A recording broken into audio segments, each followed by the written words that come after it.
It is really fascinating. I've gotten to know James a little bit in the preparation for this.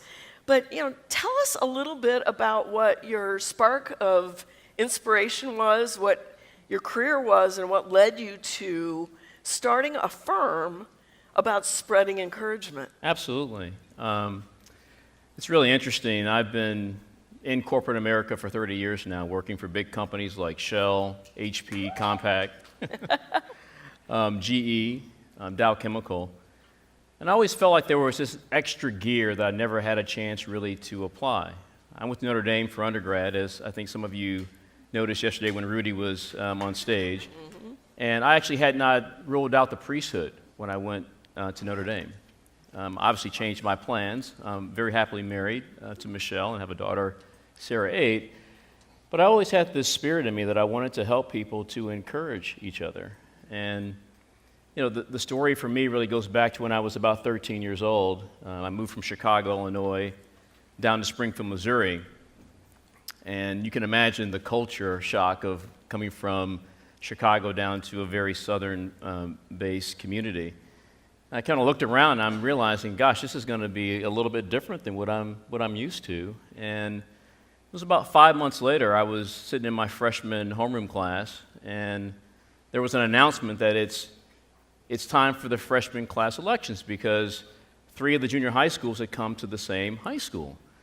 And this young, blonde, blue-eyed classmate of mine, Tracy George, looks back at me and she says, "You should run." I said, "Run for what?" It's like, "You should run for president." I said, "President of what? What are you talking about? I've only been here five months." She said, "There's something about you that I think people are going to really respond to." So I went home that night and was talking to my parents at dinner about the consideration for running for freshman class president. Before I could get the word president out, my mother said, deadpan, "Those kids are not going to vote for you." Oh. Thinking, wow. She said, "You don't look like them, you don't talk like them, and you're not from their town. There's just no way that's going to happen." My dad said, "Well, it's up to you. You decide what you want to do, but your mom may have a point. We haven't been here that long, but it's up to you." I went back to school the next day. Tracy met me at homeroom and said, "So what are you going to do, JB?" I said, "I don't know, Tracy. Talked to my parents about it. They said it might not be the best thing to do." She said, "Why?" I said, "Well, they said I'm new and it may not be the right thing to do." By the way, Tracy is now a professor at Vanderbilt teaching law. She says to me, "I've got 3 things to tell you. Number 1, your mother's wrong. Number 2, I'll be your campaign manager. And number 3, you're going to win." Oh. And for me, it was the first time in my life I felt the full stop support of someone believing in me before I even believed in myself. It was just an amazing moment that honestly really changed the trajectory of my life and the decisions that I was feeling in my mind I was capable of actually doing. Yeah. And that ability to have one person, at least one person in the world, really truly fully believe in you. I mean, I know all of you know what I'm talking about. It's a magical moment when you feel inspired to go beyond what you previously thought that you were capable of doing. That's amazing. Did you win? I did win. Yay! You won. I knew there'd be a good ending to this story. I did win, yeah. So then tell me how you've gotten to turning this into a business, and tell everyone how you're spreading encouragement. Sure. So the simplest way to explain it is probably this. Everybody's going through something, right? And we all need a little encouragement along the way. Our focus is really on a personal, very authentic, and very consistent delivery of encouragement. Our psychologist, Dr. Joel Wong, talks about the anatomy of encouragement, the things that are really required to really have an impact on someone that you really care about. And for us, the ability to actually look at life events that people are going through is really critical. I used to tell the story that, Hallmark typically focuses on about 40 or 50 holidays and events. We've identified over 1,800 really life events that people go through, everything from in vitro fertilization, menopause, it could be your kids playing baseball, it could be a new job, it could be loss of a parent, loss of a loved one. Mm-hmm. All those life events, flowers and cards are a nice start, but those events typically take a while for a person to go through. And our platform allows you to actually curate content based upon our algorithms and engines to give you recommendations in 4 areas: words and phrases that might be helpful for that person, audio and video content, gifts and goodwill, as well as events and experiences. You're able to select those things that you personally think are really going to be impactful, and then schedule them on the day and the time throughout that person's life event. So you can schedule essentially 9 things over the course of 5 months to make sure that you can actually be there for that person, even if you get busy with projects or family life or work. So it's like a continuous presence and a continuous encouragement. Absolutely. And very authentic. Very authentic. Yeah. Because, you know, the flowers, they go away, and Yeah. they are very momentary as opposed to knowing someone's thinking about you all the time. Exactly.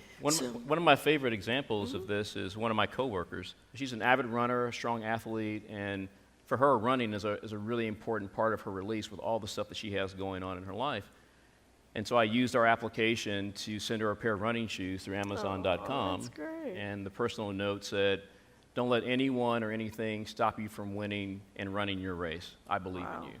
That's powerful. And the response was amazing. You know, for $100, really powerful.